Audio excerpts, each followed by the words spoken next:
Bien, pues vamos a ponernos en la presencia del Señor, en el nombre del Padre, del Hijo y del Espíritu Santo. Amén. Padre Dios, te damos gracias por el don de Jesucristo, tu Hijo amado, que nos lo has entregado para nuestra salvación.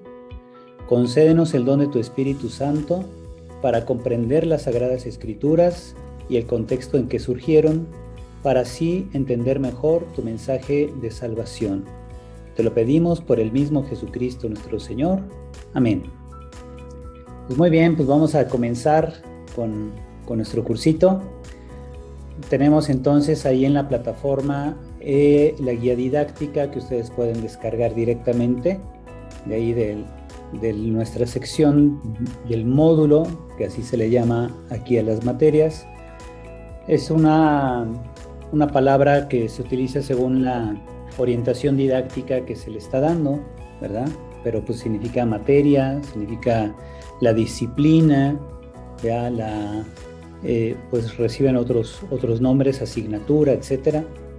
Y bien, nuestro objetivo general del módulo es explicar a nivel introductorio los elementos históricos, socioculturales, literarios y teológicos que influyeron en la redacción de los evangelios sinópticos, mediante el recurso a los estudios contextuales que se han logrado en la investigación bíblica reciente. El llamado problema sinóptico acerca del posible origen y relación de los evangelios Mateo, Marcos y Lucas, por medio de la exposición de sus rasgos fundamentales, que son estructura, lenguaje, narrativa, teología y líneas de contacto o influencia,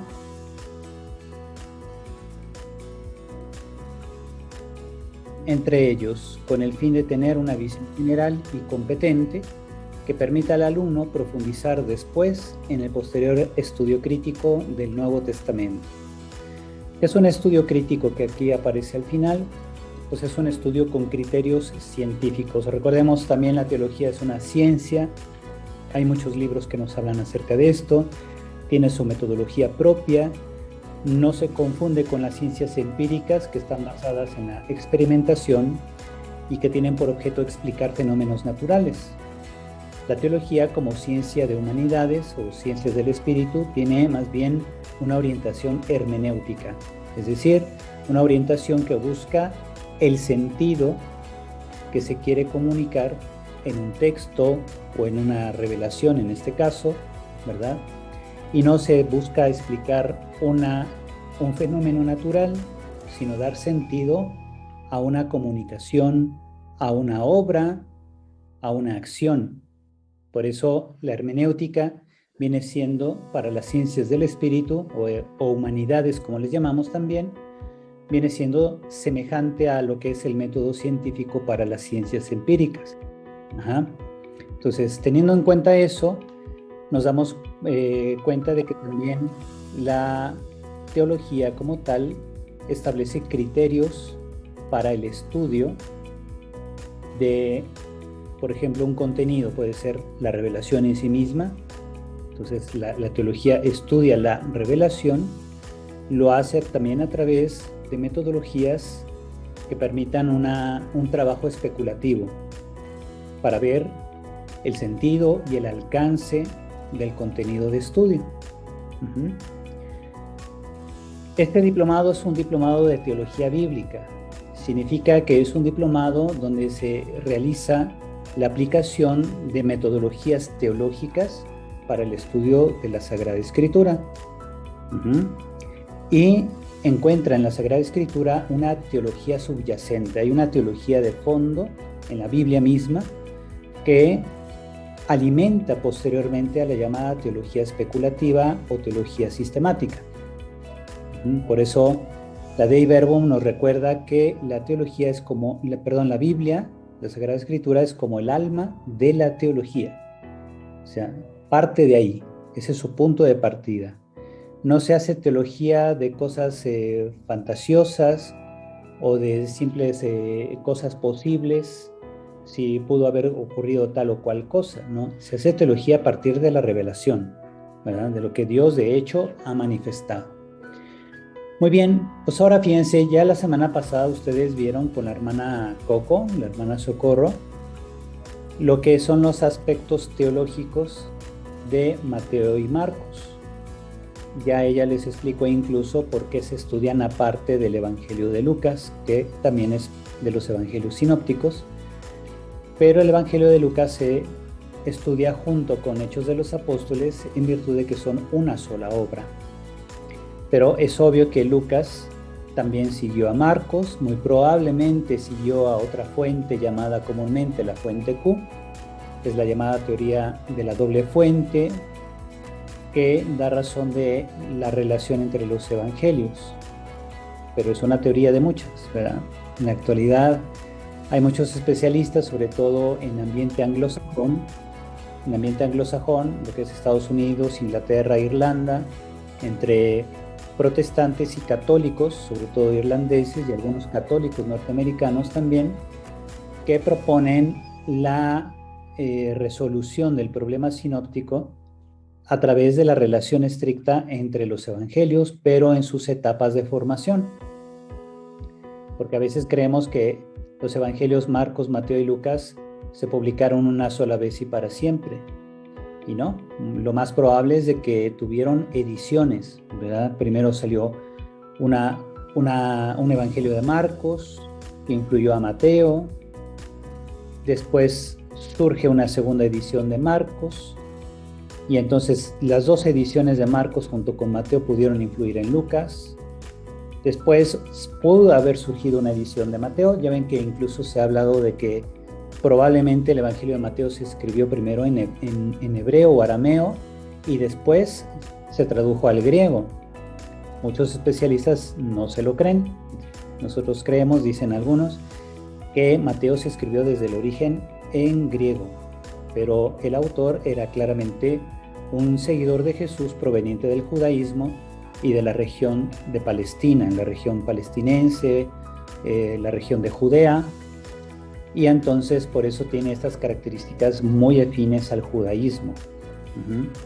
Entonces pareciera que Mateo pide para su comprensión, para su recta comprensión, tener una perspectiva o una visión del mundo típica del judaísmo. Bien, esas son teorías, vamos a irlas viendo poco a poco, ¿verdad? Porque también tenemos una sección de nuestro curso dedicado a eso. Y así vemos cómo tenemos objetivos por sesión. La primera sesión, que corresponde a este día lunes, tenemos introducción y contextos histórico y sociocultural en que surgen los evangelios. Como vemos en este curso, vamos a complementar lo que les dio la Madre Socorro. Ella se enfoca sobre todo en los contenidos de los evangelios y desde una perspectiva teológica. Nosotros vamos a ver elementos socioculturales, es decir, contextos desde los que nacieron los evangelios. Cuando uno dice, bueno, ¿por qué Mateo insiste tanto en términos de la Torá? ¿Por qué Marcos y Lucas, por ejemplo, insisten en términos que son más propios de los paganos? ¿Y por qué los tres nos presentan una figura con ligeros matices diferentes sobre Jesús? ¿Habrá razones y motivos o realmente Jesús tenía varias facetas, sobre todo psicológicas o emotivas? ¿O será que precisamente cada evangelista escribió a una comunidad diferente? Es lo que se ha creído casi siempre, ¿verdad? Que Mateo escribió a cristianos provenientes del judaísmo y que probablemente vivían en la región de Antioquía de Siria. Otros creen que Marcos escribió a cristianos también de la diáspora, muy probablemente de Roma, que porque utiliza por allí la expresión del cuadrante. ¿Se acuerdan de la viejita que echa moneditas a la alcancía del templo? Dice que echó moneditas de poco valor equivalentes a un cuadrante. Y un cuadrante era una monedita así como de centavos, una moneda de poco valor, que se utilizaba exclusivamente en la ciudad de Roma. Entonces, como para que los lectores entendieran eso del cuadrante, puede ser que ellos vivían en Roma. Y por tanto Marcos parece haber escrito a la comunidad de Roma poco después de la muerte de Pedro. es muy probable, ¿verdad? A nadie le consta, pero es la teoría que puede dar una mejor explicación de muchos elementos contenidos en el Evangelio de Marcos. Lucas también parece haber escrito a gente que provenía principalmente del paganismo, pero que vivían en la región de Siria, probablemente de Antioquía hacia arriba, ¿verdad? Bien, entonces fíjense, ahí tenemos que contextos socioculturales nos permiten comprender un poco mejor aquellos matices que diferencian a Mateo, Marcos y Lucas en sus contenidos, en el manejo de ciertas parábolas, de algunos discursos de Jesús, algunas palabras clave, etc. Y entonces es necesario hacer el mejor esfuerzo posible por conocer esos contextos.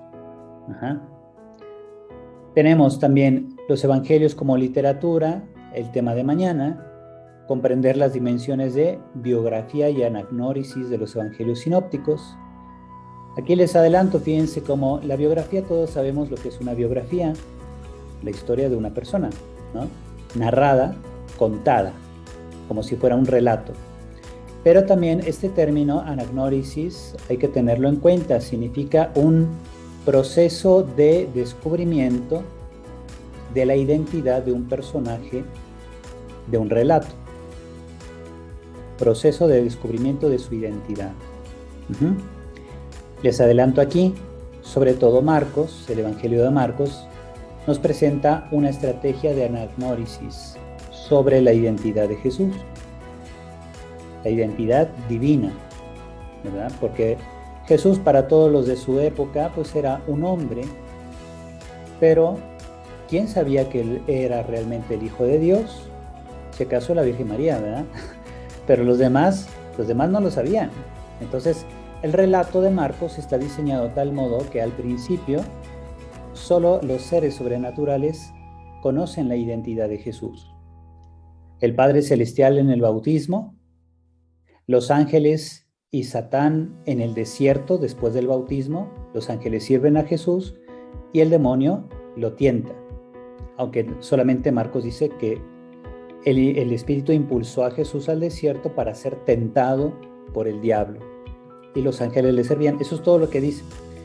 Pero inmediatamente después, cuando Jesús ya elige sus primeros 4 discípulos y entra en Cafarnaúm, entra a la sinagoga y ahí lo confronta un endemoniado que le dice: yo sé quién eres, el consagrado de Dios.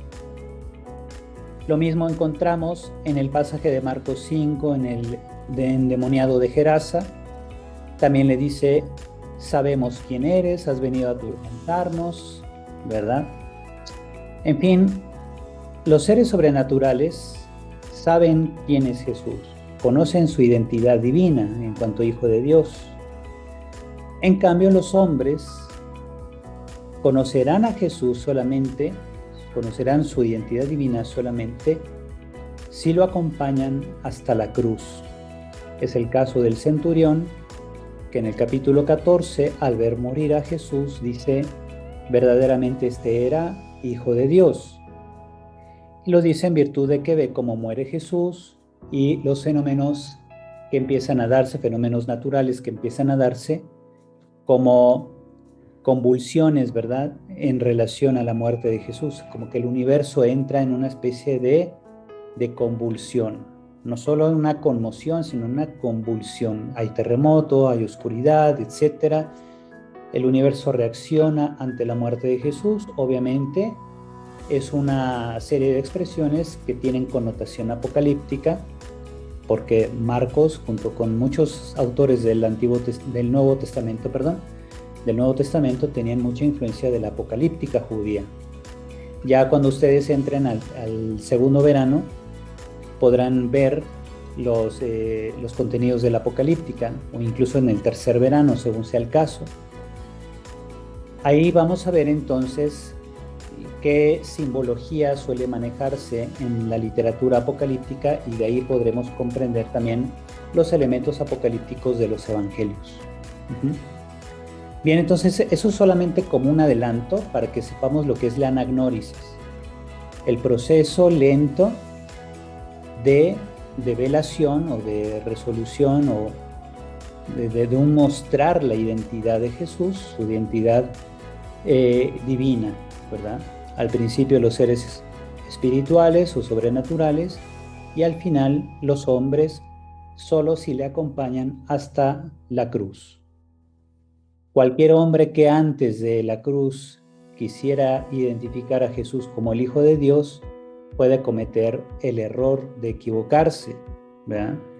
O de interpretar erróneamente la identidad de Jesús, como se ve en los capítulos 8 al 10 de Marcos, donde parece que Pedro sabe que Jesús es, pues ciertamente el Mesías, pero Jesús le dice, no, pues a ver, espérate, poco a poco, ¿verdad? Cuando le dice, yo no permitiré que mueras después del primer anuncio de la pasión, y Jesús le dice, ponte detrás de mí, Satanás, o sea, ponte en actitud de discípulo, eres tú quien me tiene que seguir a mí y no yo a ti. Y con esos detalles, ¿verdad?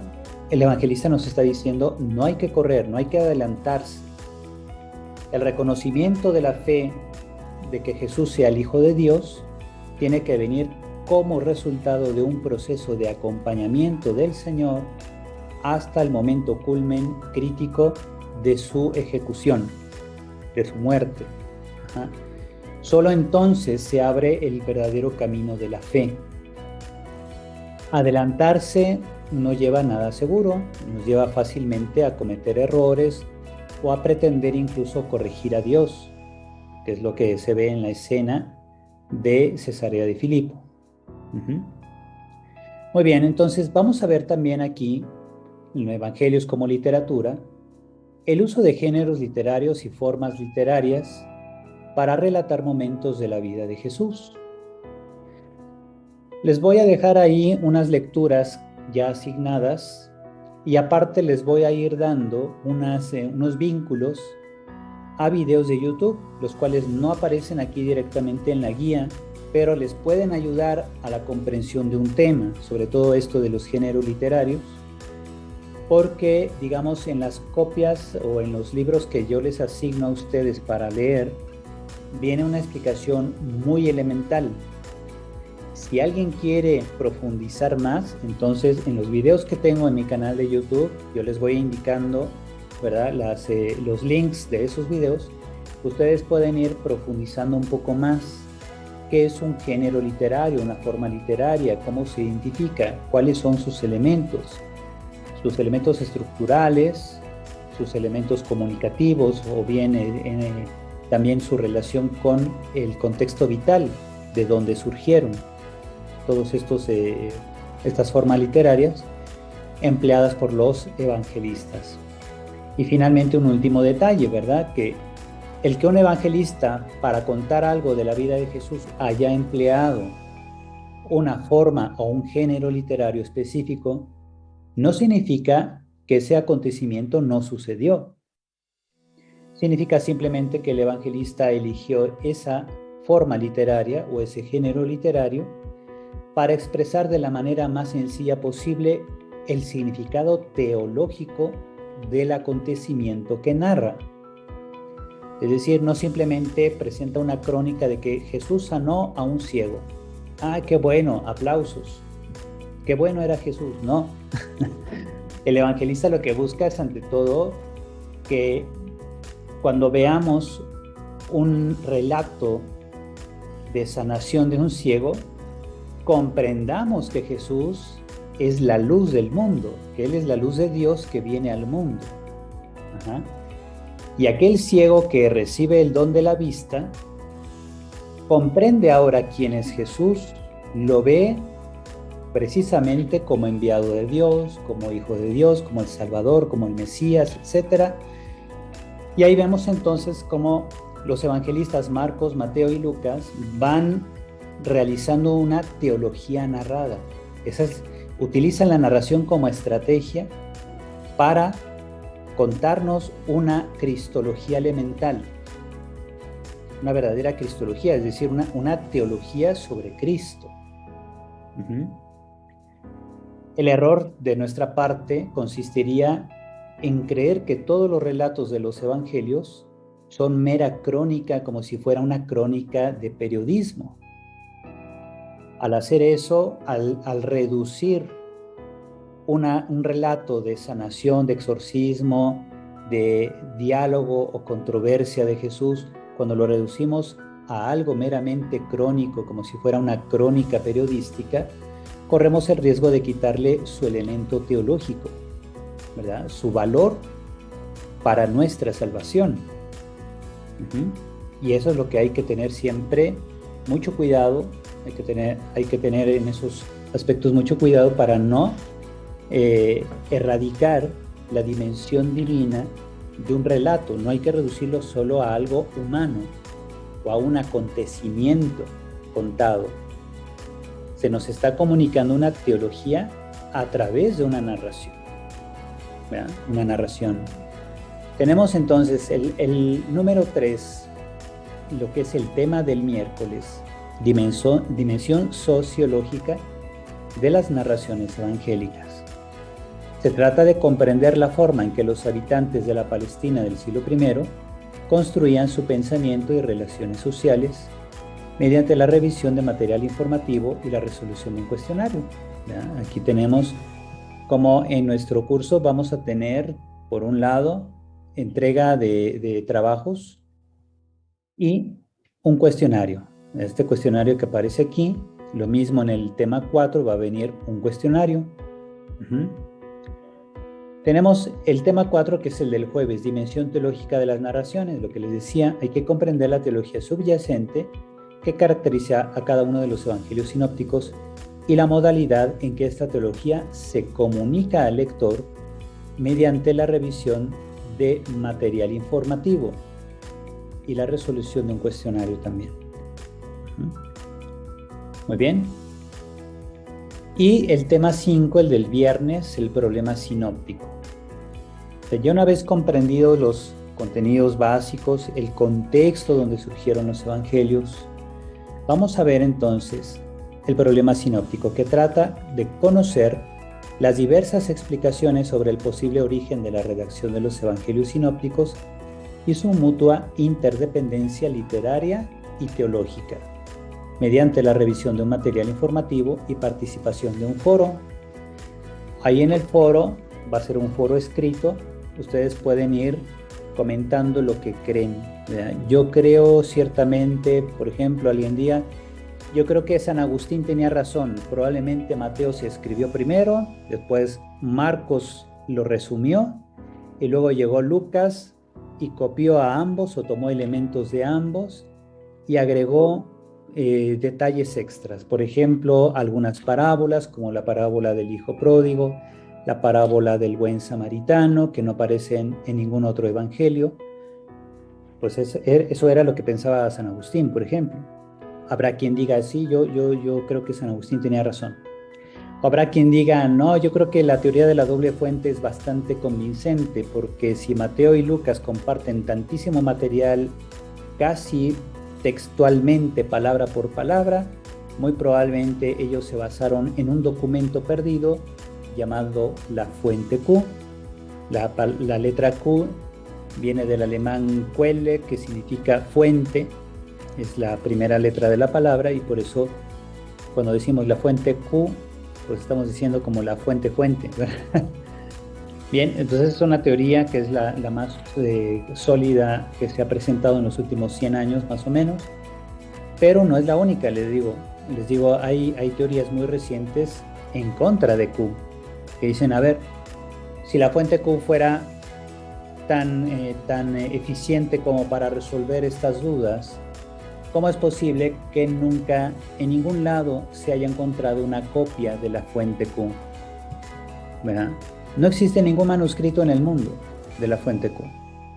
Tenemos en cambio 5.700 manuscritos del Nuevo Testamento que se encuentran en algunos centros de investigación, en algunos museos, incluso en algunas colecciones privadas, pero no existe en ningún lado ni siquiera una copia de la fuente Q.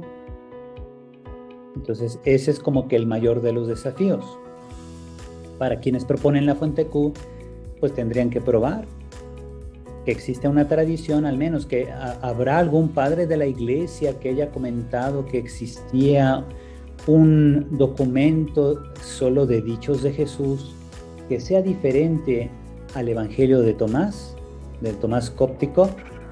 El Evangelio de Tomás cóptico, ese sí se tiene completo, se conoce muy bien, pero no se conoce ninguna copia de la Fuente Q, y ahí está el gran reto, la pregunta de los 200,000 millones, ¿verdad?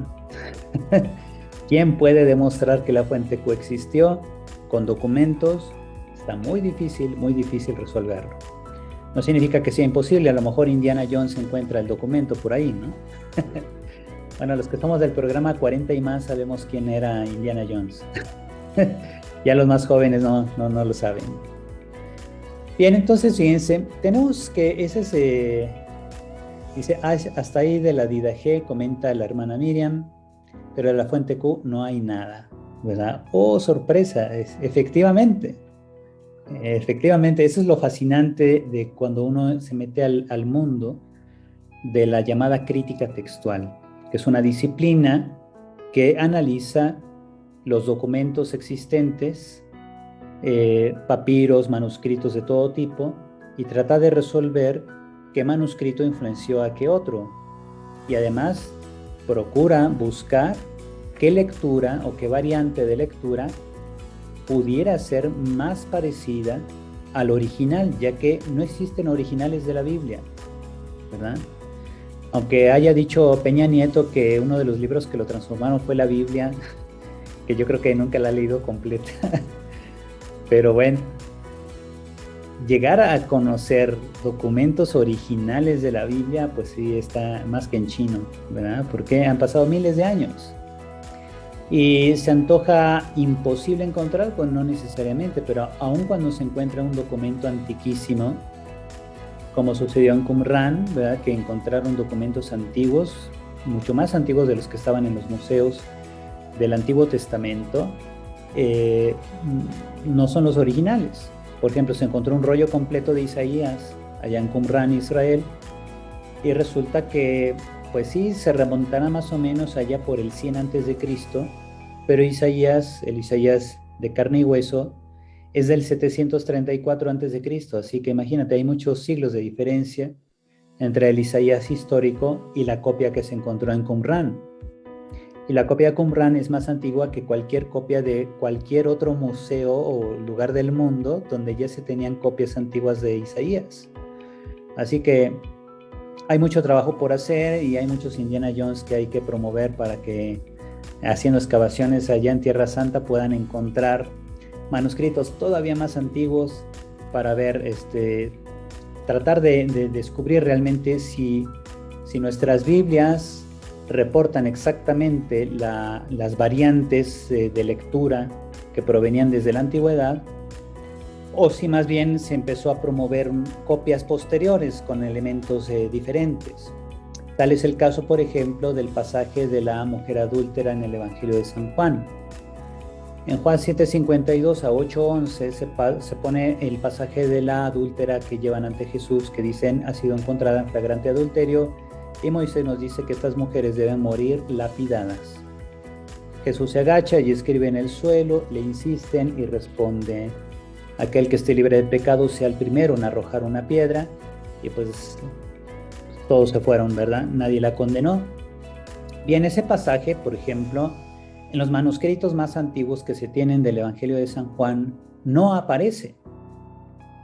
No aparece en ningún papiro y en ningún códice previo más o menos al 480, ¿verdad? Perdón, al 380, al año 380 después de Cristo. No aparece en ningún pasaje, ¿verdad?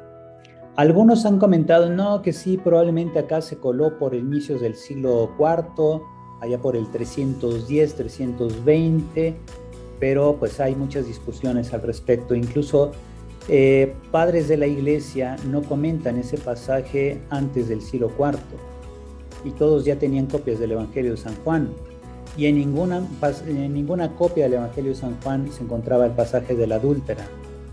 ¿Qué pasó? Ahí se los dejo de tarea. porque nadie sabe resolver esto hasta el día de hoy. O sea, ¿quién interpoló, o sea, quién insertó el pasaje de la adúltera en el Evangelio de Juan? ¿Cuándo? Y como por qué a partir de entonces solo se autorizó la copia del Evangelio de Juan con el pasaje de la adúltera y otros ya no. O habrá quien diga, pues bueno, también el Evangelio de Juan sin el pasaje de la adúltera también se siguió copiando, pero cada vez menos. Porque el pasaje de la adúltera sí se empezó a copiar al grado que nuestras Biblias, el día de hoy, todas las Biblias contienen el pasaje. Cuando el autor, el evangelista San Juan, no lo redactó, nunca lo puso porque todas las copias previas al siglo IV no contienen el pasaje. Eso significa que Juan nunca lo escribió. Ajá. Oh, sorpresa, ¿verdad? Entonces, por ejemplo, entre protestantes en Estados Unidos yo estaba viendo que hay muchas discusiones sobre si ese pasaje debe considerarse bíblico o no, ¿verdad?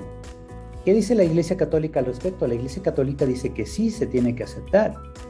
De hecho, el Concilio de Trento, en el siglo XVI, cuando sacó la declaración sobre la integridad de los libros bíblicos, la canonicidad de los libros y el canon completo, considera que el Evangelio de Juan debe tomarse con todas sus partes como se tiene en el siglo XVI, es decir, con el pasaje de la adúltera, con el capítulo 21, que también fue claramente un añadido al Evangelio de San Juan. San Juan terminaba en el capítulo 20, versículo 31, y después alguien añadió el capítulo 21, ¿verdad? Juan 20, 31 terminaba, después alguien, muy probablemente ya entrado el siglo II, agrega un capítulo más, donde viene una segunda pesca milagrosa, el diálogo de Jesús y Pedro, tú me amas más que estos, y dice Pedro, sí Señor, tú sabes que te amo, y Jesús le dice, apacienta mis ovejas. Y después el diálogo de Jesús y Pedro sobre si Juan vivirá hasta que el Señor vuelva. Bueno, todo ese pasaje, todo ese capítulo, es un añadido al Evangelio de San Juan, se agrega muy probablemente en el siglo II. A ver, permítame. Alguien quiso abrir su carro sin quitarle la alarma, seguramente. Y entonces tenemos siempre esos detalles, ¿verdad? Por tanto, cuando uno estudia la llamada crítica textual y va descubriendo esto, de que hay manuscritos que tienen esto y esto no, y que en la Biblia actual tenemos reportado este pasaje que en los primeros siglos no existía, etcétera, ¿verdad? Se tiene que hacer una diferenciación entre lo que es lo que el hagiógrafo original escribió, lo que un redactor final escribió, también inspirado por Dios, o que le agregó, el texto que fue recibido en la historia de la Iglesia, que fue recibido, aceptado y que forma parte de todo el patrimonio bíblico, del canon, el aspecto no solo normativo, sino además su dimensión salvífica, es decir, ¿el pasaje de la adúltera me sirve también para edificarme en mi salvación? La respuesta es que sí. Ajá. La respuesta es que sí, aunque muy probablemente Juan no lo escribió. Lo escribió un seguidor de Juan, lo escribió un seguidor de Lucas o el mismo Lucas, no lo sabemos. Ajá. Aunque se haya agregado mucho tiempo después del Juan histórico, el texto debe ser considerado canónico, es decir, forma parte de los libros de la Biblia con todas sus partes. Tiene también un elemento pro-salvífico, es decir, es para mi salvación. Me muestra una dimensión o hace un énfasis en una dimensión de la vida de Jesús, que era su carácter misericordioso para con los pecadores. Y contiene también un mensaje profundo: vete y no peques más, ¿verdad? No está diciendo que Jesús confirme la condición de que la mujer había pecado realmente, como decían los otros. Puede ser que sí, pero simplemente el mensaje es para todos nosotros: vete y no peques más. Ajá. Y eso nos enseña por otro lado a que no debemos juzgar a nadie. Nadie es libre de pecado como para arrojar la primera piedra. Ajá. Nadie es libre de pecado, por tanto todos debemos ser comprensivos y pacientes con nosotros mismos y con los demás.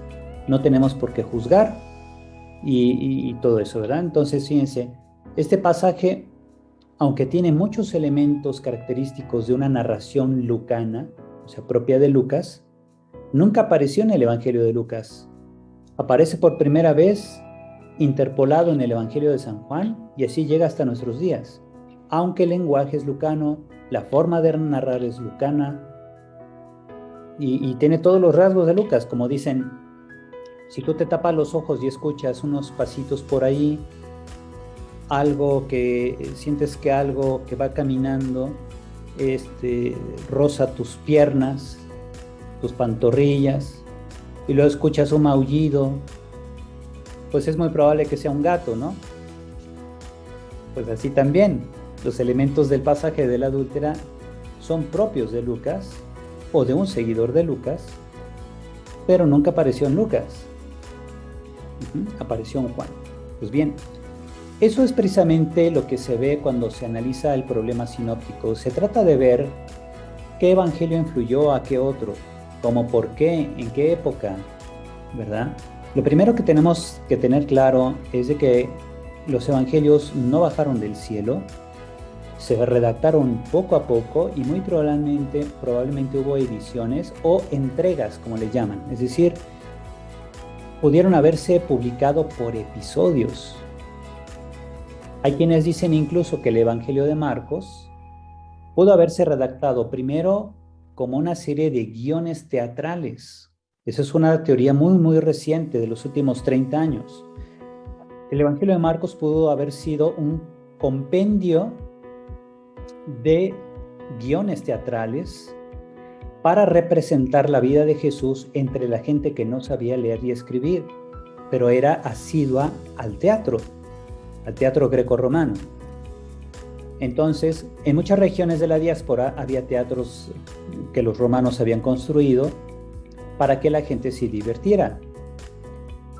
Entonces, muchos de ellos habían aceptado el mensaje del Evangelio, pero como eran asiduos al teatro, probablemente el Marcos histórico creyó conveniente hacer guiones teatrales para que la gente conociera a Jesús a través de representaciones teatrales.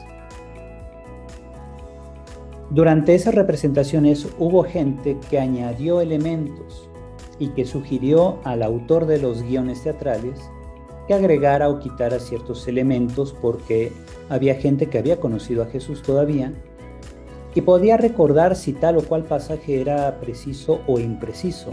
Y entonces pudieron haber venido modificaciones a los guiones teatrales y finalmente se redactó el Evangelio como lo conocemos. Es una teoría reciente que me parece que se llama Whitney Shiner, creo que es un teólogo norteamericano, aunque Whitney generalmente es un nombre de mujer, me parece que es un varón el que escribe ese libro sobre el Evangelio de Marcos desde el aspecto representacional. Es un libro publicado en inglés, luego les pongo ahí el vínculo para que ustedes lo puedan ver, se puede comprar en Amazon incluso. Y ahí viene el contenido muy interesante, es una investigación reciente que plantea la posibilidad al menos de que Marcos, el Evangelio de Marcos, se haya escrito originalmente como una serie de guiones teatrales que recibieron retroalimentación por parte de las comunidades donde se hacían las representaciones y finalmente se redactó el Evangelio como lo conocemos, ¿verdad? O pudo haber sido una primera edición del Evangelio que influyó directamente en Mateo y después vino una segunda redacción que influyó en Lucas. Es probable, os digo, a nadie le consta esto, pero parece ser que hay elementos que pueden ayudarnos a ir por esa línea de investigación. Muy bien, entonces, estos son los contenidos. Aquí tenemos en la guía didáctica los contenidos del curso.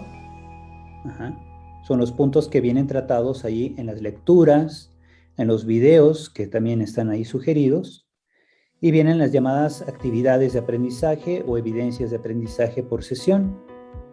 Así tenemos, para esta sesión 1, tenemos esta actividad introductoria, que es la videoconferencia. Tenemos como actividad de trabajo el descargar esta lectura, que también ya está en la plataforma.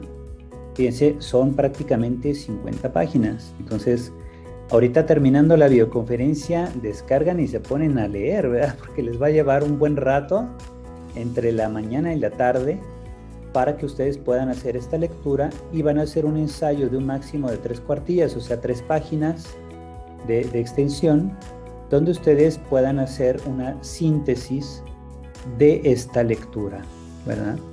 Es una síntesis muy personal, con el lenguaje propio de ustedes, donde digan, bueno, la autora va por acá, presenta esto y me pareció interesante este punto. No se trata de que copien y peguen palabras clave de la autora, ¿no? Sino que ustedes con su propia voz expresen lo que comprendieron de la lectura, que hagan una síntesis de lo que ven que la autora desarrolla, y den incluso su parecer. Ustedes pueden dar su parecer, y ya que la tengan, ya que hayan hecho su redacción, lo graban en formato PDF y lo suben al espacio de la evidencia de aprendizaje 1 que está en la plataforma. Bien, aunque tiene aquí fecha límite 26, ¿verdad? Voy a darles como fecha límite, voy a agregarle aquí un día más para que ustedes no se presionen, ya que es mucha lectura, 50 páginas para un rato. Entonces le voy a poner aquí 27 a las 23:59, o sea, tienen prácticamente hasta medianoche de mañana para entregar este ensayo, ¿sale? Esto lo voy a modificar para no presionarlos tanto, ya que para la sesión 2, que corresponde al martes, tenemos más lecturas, aunque son lecturas cortas. ¿Vean? De Luis Heriberto Rivas, la obra ¿Qué es un evangelio?, páginas 6 a 28, y luego de la 28 a la 87. Esto sí está un poco más largo, pero este libro es muy sencillo de leer. De hecho, no se compara a este de acá arriba. Este de acá arriba tiene muchísima información por página, y este tiene menos información. Es un librito introductorio, que es un evangelio, ¿verdad? Y bien, ustedes hacen estas 2 lecturas y nuevamente van a hacer un ensayo de máximo de 4 páginas, también para entrega de mañana. Luego modificaré aquí la hora de entrega a las 11:59 de la noche como tiempo límite. Entonces, para mañana, poco antes de la medianoche, ustedes ya van a entregar 2 evidencias de aprendizaje, o sea, 2 tareitas, 2 ensayos breves, ¿verdad? Después ya viene la tercera sesión, tiene también 2 actividades. Aquí viene incluso la serie de videos, donde aquí les pongo una liga. Vean, en esta liga ustedes van a tener acceso directamente a un video que hizo un servidor. Es más que nada una llamada lista de reproducción, una lista de videos de reproducción para que ustedes la vayan viendo. Ajá. Y luego viene la evidencia de la sesión 4, ¿verdad? Tenemos aquí la actividad, el material y la evidencia de aprendizaje, que corresponde a, bueno, dice aquí elaborar unas tablas de la evidencia 3, luego la evidencia 4 dice si es el cuestionario, ¿verdad? Aquí tenemos un cuestionario muy sencillito, y para la sesión 5 tenemos el foro. Ajá. Entonces miren, me parece que más bien es un cuestionario en lugar de 2, y luego viene un foro. El foro es para el viernes. Aquí vienen las preguntas que nos pueden orientar para suscitar participación. No significa que vamos a responder las 5 preguntas, sino que son las preguntas que nos pueden motivar a tratar de responder algo en relación a lo que vemos acá en las lecturas. Ajá. Si les quedó claro algo o no, es donde les digo ahí, cada quien tendrá su inclinación por alguna teoría del evangelio, o sea, de la formación de los evangelios, ¿verdad? ¿Cómo sabemos que el Evangelio de Marcos se escribió primero? Es una pregunta que muchos se hacen, ¿verdad? Porque uno dice, bueno, si el Nuevo Testamento comienza con el Evangelio de Mateo, entonces Mateo no se escribió primero. Pues muchos creyeron que sí. De hecho, eso se pensó en los primeros siglos. Pero, dado que tenemos hoy en día elementos de crítica literaria, análisis y todo eso, podemos hacernos una idea más aproximada de qué evangelio se escribió primero a partir de sus contenidos, los recursos usados, la sencillez del lenguaje, la complicación o no complicación de las estructuras narrativas.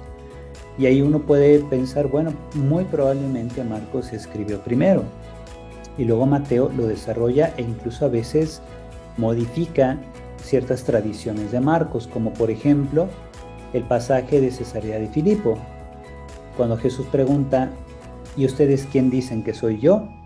Pedro responde en Marcos, tú eres el Mesías, nada más. El Pedro de Mateo responde, tú eres el Mesías, el Hijo de Dios vivo. Y Jesús hace toda una elegía, un encomio a Pedro de que el Padre le ha revelado este detalle, ¿verdad? Esto no aparece en Marcos, ni aparece en Lucas.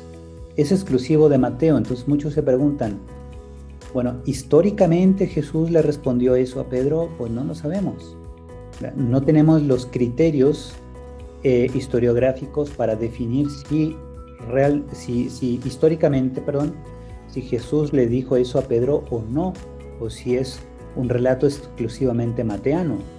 Tal parece que sí, por la forma en que Mateo presenta a la iglesia, la importancia del rol de Pedro, etc. Pero no tenemos cómo comprobar históricamente si Jesús lo dijo o no. Lo importante es de que en el Evangelio de Mateo, el dicho de Jesús a Pedro tiene un valor teológico importante para el lector, para la comunidad lectora, para que se comprenda el sentido de la iglesia, la función de los apóstoles, sobre todo de Pedro, para que se vaya entendiendo entonces que la iglesia viene a realizar el proyecto de Dios, que es el reino de los cielos en la tierra, y por tanto tiene que hacerlo de manera organizada, prácticamente jerarquizada en su labor, para que haya ordenamiento. Esos son elementos que insiste mucho Mateo, por ejemplo. En cambio, Marcos, en el relato de Cesarea de Filipo, es muy escueto. Simplemente pone en labios de Pedro, tú eres el Mesías, y punto. Eso es todo lo que dice.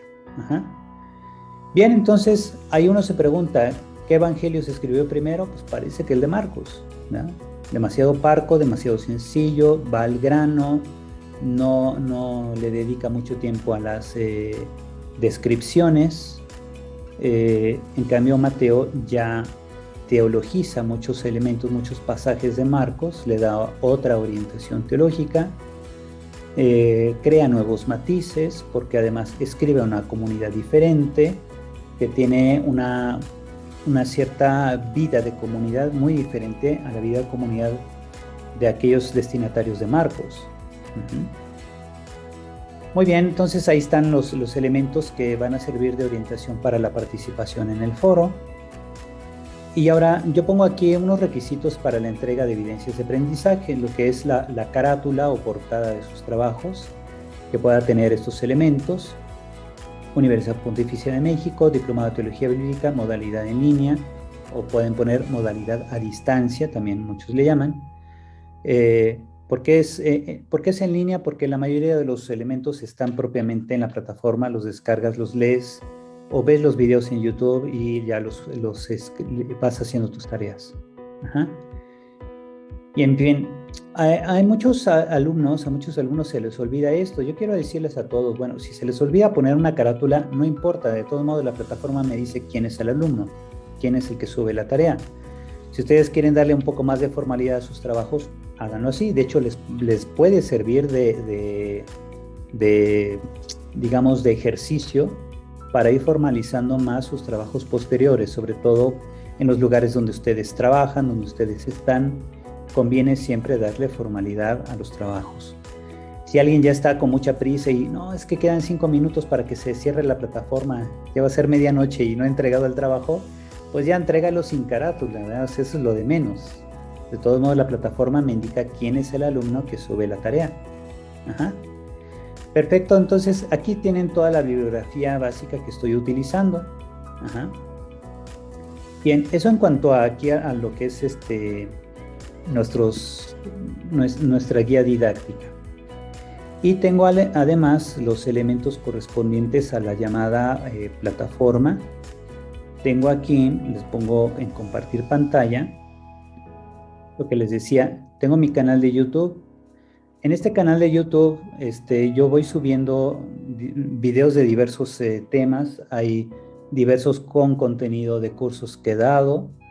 Ahí vienen los videos de las formas literarias, el movimiento de Jesús, que es uno de los contenidos de nuestro curso. Y en fin, tengo más o menos unos casi 60 videos que he subido muy distintos de diferentes temas, hasta de que si Elías fue raptado por un ovni, que es la duda que mucha gente tiene. Y bueno, estos videos están ahí, están a la orden de ustedes, ¿verdad? Ustedes pueden verlos cuando quieran. Sí conviene enfocarse esta semana en nuestros temas propios de evangelios, ¿verdad? Para no distraernos. Entonces, aquí en mi canal le dan ustedes aquí a videos y ya pueden seleccionar los videos correspondientes a nuestras tareas, ¿verdad? Ahí yo de todos modos les voy pasando los vínculos para que entren directamente sin necesidad de que ustedes pierdan mucho tiempo en la navegación. Si ustedes tienen cuenta de Gmail, ¿verdad? En Gmail, ustedes pueden entrar directamente a YouTube con su cuenta y pueden suscribirse a mi canal, ¿verdad? Le ponen aquí suscribirse al canal y ustedes van a recibir continuamente, cada vez que yo suba un video de cualquier tema, que subo temas de evangelios, de apocalipsis, temas también de elementos de crítica literaria, crítica teológica, etcétera. Entonces, ustedes pueden ir recibiendo, después del verano, pueden seguir recibiendo ustedes todos los avisos que sean, o que yo vaya, de los videos que yo vaya subiendo, ¿sale? Entonces, son muy interesantes, yo se los recomiendo, ¿verdad? No es porque yo quiera monetizar, no se trata de monetizar, se trata de dar un mejor servicio a todos, pero es un servicio al alcance de ustedes, ¿sale? ¿Vale? Muy bien, hasta aquí yo me expongo. No sé si alguien tiene alguna duda, alguna sugerencia sobre nuestro curso, algo que quizá no haya quedado claro en la guía didáctica.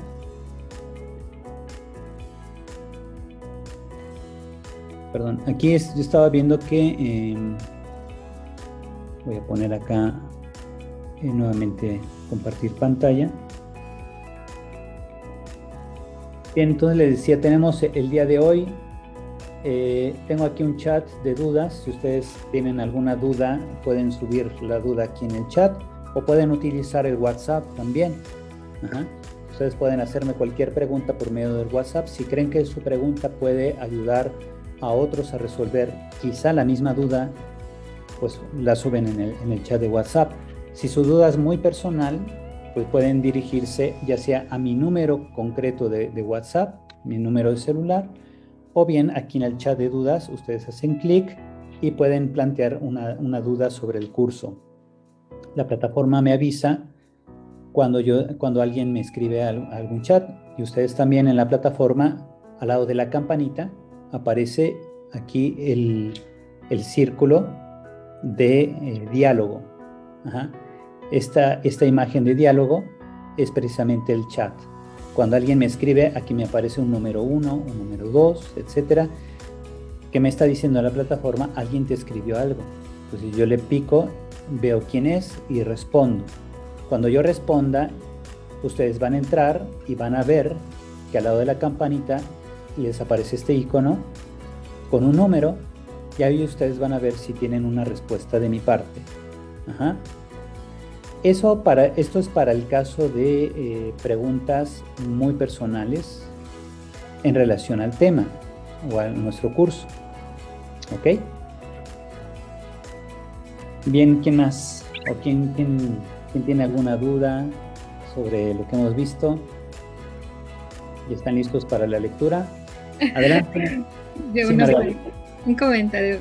De todo lo demás, excelente, muy, muy claro, muy entendible. Solamente, pues, abogar un poquito por lo del tiempo, padre.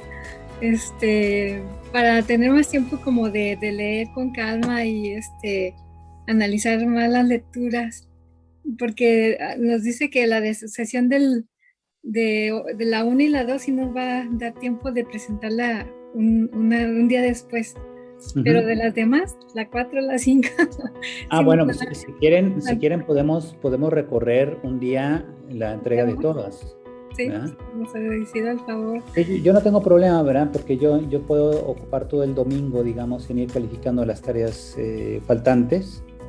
Y así entonces yo puedo poner como fecha de entrega de cada evidencia el día después, y así nos vamos, ¿verdad?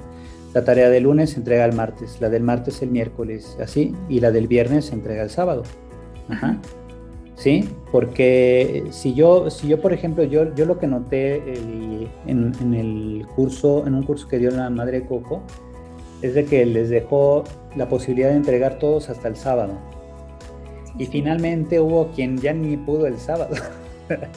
Hubo alguien por ahí que yo creo que se le complicó y ya no le dio tiempo.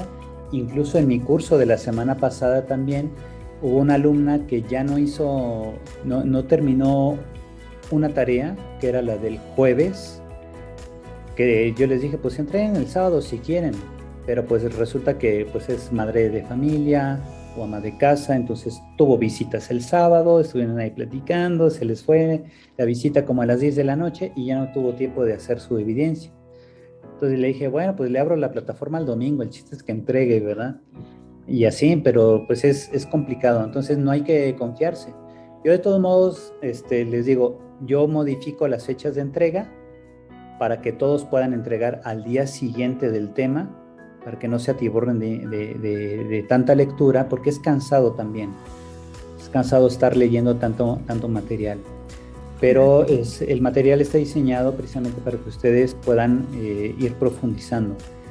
Este mismo curso lo di el año pasado y créanme, yo creo que le quité como 3 actividades de lectura que los alumnos del año pasado la tuvieron más pesada.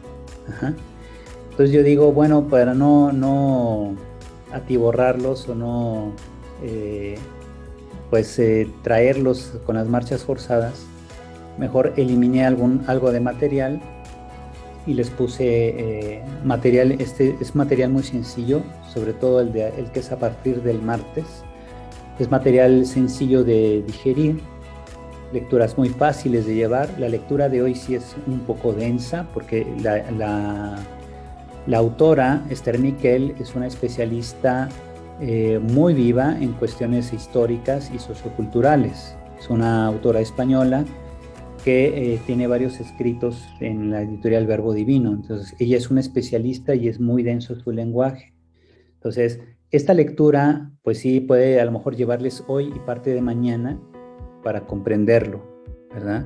Entonces, me interesa más bien que, como dice Margarita, lo puedan leer ustedes con calma. Ajá. Y la evidencia la entregan mañana, ¿verdad? Aquí dice martes le voy a poner 11:59 de la noche. Sí, gracias. Y así la del día siguiente también, y así. Y voy a estar revisando ahí también para que yo pueda calificar lo antes posible. O sea, antes de las 24 horas ustedes ya tengan la calificación de cada evidencia. ¿Sale? Muy bien, ¿alguien más? Hermana Cande, Carlos, Sergio. ¿Alguien más tiene alguna duda? ¿No? Está bien, padre. Ya Margarita abogó por nosotros. Gracias. Muy bien. Yo veo ahorita 8 conectados. Creo que algunos se salieron o los sacó el sistema porque a veces va lento el internet. De todos modos, la sesión ha quedado grabada. Les voy a poner el link de la grabación para que ustedes la puedan ver. El link va a estar también en mi plataforma de YouTube para que ustedes puedan accesar y puedan verlo cuantas veces quieran, ¿verdad? Porque la plataforma de Zoom tiene el inconveniente que a los 3 días borra los contenidos, ¿verdad? Entonces, en YouTube ya quedan para siempre.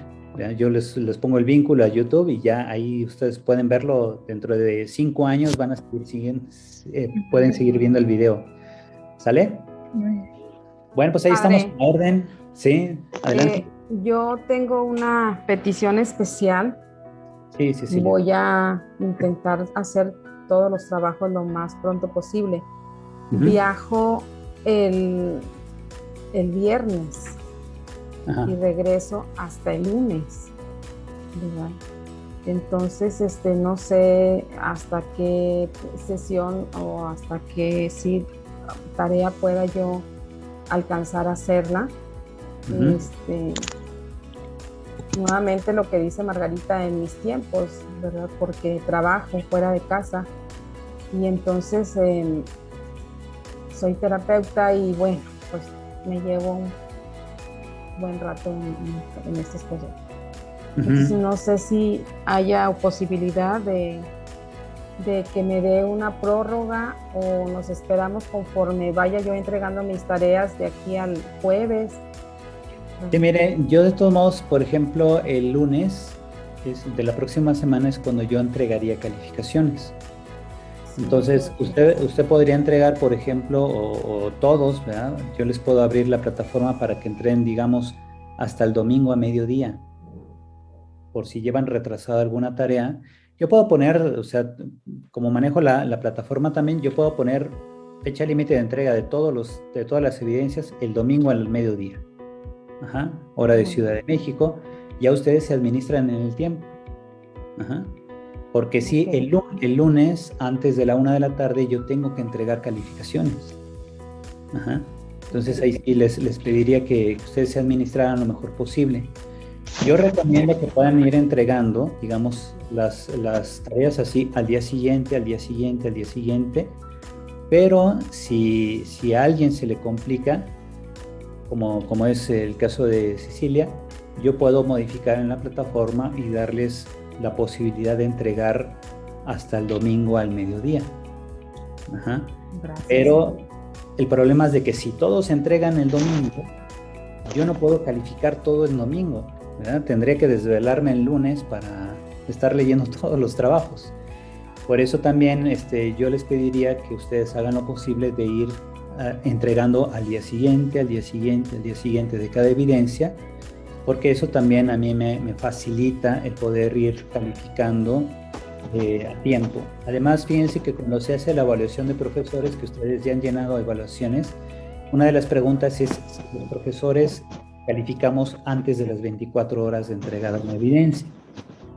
Entonces, si yo dejo todo al final, pues habrá el alumno que diga, que no, el padre no califica a tiempo y entonces me echan tierra, ¿verdad? Entonces ahí es importante que todos estemos de acuerdo, ¿sale? Sí, yo trataré, voy a trabajar al 200% por esta situación de tiempo, ¿verdad? Y bueno, ya me estaré comunicando en caso de que haya algo extraordinario dentro de mis actividades que no pudiera cumplir. Muy bien. Sí. Bien, gracias. Gracias. Perfecto, pues ahí estamos, ¿verdad? Entonces cualquier otra duda que vaya surgiendo me pueden escribir directamente al WhatsApp o al chat de aquí de la plataforma, ¿vale? Muy bien, pues que tengan todos un feliz inicio de semana. Echarle muchas ganitas. Ya ven, recuerden lo que decía San Jerónimo: el desconocimiento de la Escritura es desconocer a Cristo. Entonces, más vale conocerlo mejor. Muy bien. Pues que Dios los bendiga. Les voy a dar la bendición para que comiencen con entusiasmo la semana. El Señor esté con ustedes. La bendición de Dios Todopoderoso, Padre, Hijo y Espíritu Santo, descienda sobre ustedes y permanezca para siempre. Amén. Pues que tengan una excelente semana y ahí estoy a la orden para cualquier duda. Gracias a todos. Muchas gracias, Padre. Gracias, Padre. Muchas gracias, Padre. Saludos. Y gracias. Hasta luego. Hasta luego.